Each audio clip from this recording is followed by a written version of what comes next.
When I was 22, I got my first job at a Fortune 50 company. One of the first people I told was my best friend. She was ecstatic. She said, "Nausheen, this is going to be an amazing start for your career." I believed it. Everyone I knew was impressed with me. I was impressed with me. So I worked very, very hard to make sure that I belonged there, to make sure that I was worth people getting impressed by me. But something was missing. I just didn't know what it was. So 5 years later, I went and searched for it. I found the next thing I wanted to do, filmmaking. I got a prestigious scholarship to a film school in New York. Everyone I knew was impressed with me. I was impressed with me. I worked even harder. I came to China. I co-founded a filmmaking startup and bootstrapped it to $1 million in revenue. I got interviewed by magazines. I spoke at events. Everyone I knew was impressed with me. But something was still missing. My best friend's dream was to be a corporate professional, so I became one too. My colleagues wanted to be marketers, so I became one too. My ex wanted to be a filmmaker, so I became one too. I had been living my life according to other people's rules. I had borrowed other people's dreams and tried to make them fit. But like borrowed clothes, they rarely ever do. I was never a filmmaker. I was never a marketer. I was never a corporate employee. I could do the jobs and wear the titles, but it was just never me. So, who was I? Had I ever done anything in my entire life that was truly me? I'm Nausheen. I am a leadership communications coach. And I have been afraid of saying that my entire life. Fear is a funny thing. You can act despite fear, but you can also act with fear. The simple act of doing does not mean that you've conquered that fear. And this is what took me decades to learn. Growing up in the 80s and 90s, we were a generation fueled by cries of, "Just do it, carpe diem, seize the day, show me the money." I took all those messages to heart. I was a doer. My life was a series of, "I'm gonna do this." I was an extroverted, proactive go-getter on the outside, but I had kept the real me caged in. So I started asking myself, who am I? And why the heck am I so scared to be myself? The answer came to me in stolen moments of clarity. For 17 years, while I had been working so hard to impress other people, I had stolen only a few moments for myself. Those were the times that the real me escaped.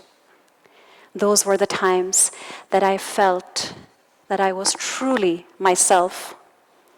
Those were the times when I was on stage.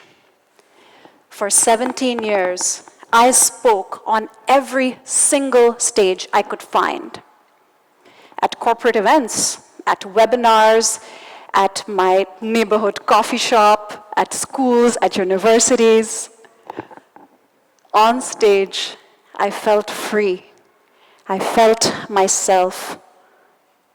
I wasn't doing it to impress anyone else. Sorry. I was doing it just for me. But for 17 years, I was afraid of doing the one thing I loved for a living. And it's ironic because I wasn't scared of people criticizing me or judging me. I was scared because what if I tried to do the one thing I loved for a living, and what if I failed? That would hurt. It's fitting that doing the one thing I loved is what liberated me. Being on stage, and more than that, sharing your story in public changes you in ways you cannot imagine. When you walk off that stage, you are no longer the same person that walked on it. Sharing your story is what can really create your sense of self-worth and confidence. And I don't just mean sharing your story on a stage like this. When you share your story, you can find your own stage, your own platform where you feel comfortable expressing yourself, because it's about finding the audience to tell your story to. Because when you share your story with all eyes on you, in a time crunch, that's when you know what you're really made of. If you forget a few words, can you improvise? Does your voice shake? Are you in control of your gestures? Sharing your story in public can build your confidence in unshakable ways. It can create this self-image of you that you never thought you had. And discovering your true self, whether it's in front of a camera or on a stage, doing a podcast, that simple act of going out of your comfort zone, it really shows you who you can be. You've heard of the fight or flight instinct. In times of danger, our base instincts kick in. You either flee the scene or you fight it out. And you might never actually know what you will do till you're in that moment. And when you do, that's when you know what you're really made of. So being on a stage, speaking in front of a camera, making a presentation, it's like putting yourself in danger willingly. It's extremely counterintuitive. You put your body in a state of hyper-arousal. Any one of you who's been on a stage or did a presentation would know what I'm talking about. Your heart starts beating faster. You get sweaty. You don't feel like you're in control of yourself anymore. But when you get over those nerves, when your words kick in, when you find your voice, that's when you start spinning magic in front of that audience. I truly believe that everyone can learn to tell their story in public. I also believe that everyone should learn to tell their story in public. Sharing your story can be legitimizing to yourself. I didn't know that till I came to China. When I first came here, I didn't know anyone. I had to start over from scratch. It was through the kindness of strangers that became my friends that I found the motivation and the courage to start my business in a foreign country where I did not speak the language, where I did not understand the culture.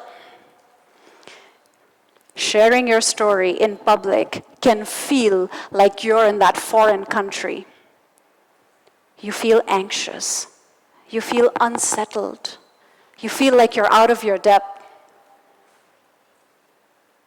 But when you realize that you're bringing with you all your years of experience, all your hard work and blood and sweat and tears with you on that stage, that's when you realize that you really have something to share. sharing your story in public, in front of other people, can be legitimizing on so many levels. First, it forces you to articulate your story to your own self. When I was still a filmmaker, I was talking to one of my friends and telling him how much of an imposter I felt. I told him each time that I introduced myself to a potential client, I would say, "Hi, I'm Nausheen, I'm a filmmaker." And a little voice in my head would say, "No, you're not, no, you're not." My friend said, "Nausheen, you are the story you tell yourself. If the story that you're telling yourself isn't working for you, change the story, change the narrative." When we take the time to reflect upon our life's work, our journey, our projects, that's when we are creating that narrative. And it's so crucial to take the time to do that for your own self. And it's usually in those times of reflection that you realize how much of an impact you might have had on the lives of others. 2, sharing your story in public forces you to communicate in simple words under a time crunch. When an audience listens to your story or watches you, it's not like them reading your words. If you say something super complicated or just plain boring, you're going to lose them. This forces you to be simple, clear, concise, and impactful with your words. And 3, it makes you bold and courageous to share with other people. I once had a client who was the CEO and the co-founder of a very fast-growing startup. He had a great story. He had created his product and his entire company because he wanted to solve a problem for his mom. But no one outside of his company knew about this. He just didn't want to share it. He didn't think it was worth sharing. He didn't know how to share it. But inside, he was scared because he didn't know if that story would be worth telling. After we worked together and he shared his story as part of his product launch, he got incredible feedback. It showed him that he had a voice, that he had a story, and it was a legitimate part of his business. Being able to share when you have all eyes on you, when you're in the public eye, ironically, that is what liberates you from the regard of others, being in that public eye. So how do you do it? How do you start? You find your message, you find your medium, and you find your people. Your message is the story that you want to and need to tell.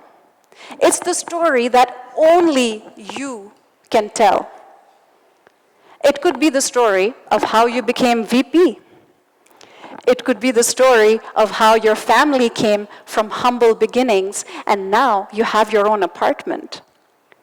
It could be the story of how you changed your mind about pineapple on pizza.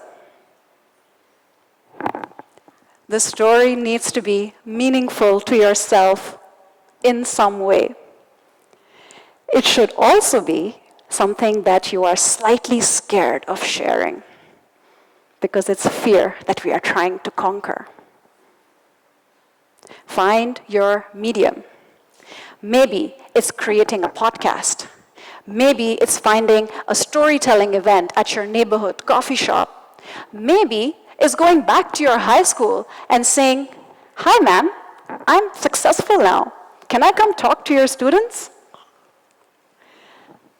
The medium can change. confidence that you gain from sharing that story stays with you. Find your people.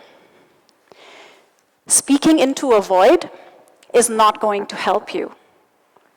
You have to find an audience with whom to share your story, because you are not building this narrative in isolation. It's about building your story with others, with feedback and iteration. When you can learn to express yourself despite the regard of others, despite fear of judgment and criticism, that's when you can truly feel free. That's when you can look at fear in the eyes and say, you don't matter to me. And more than that, go beyond that. That's when you can use that fear to drive you, to motivate you, to propel you into confidence.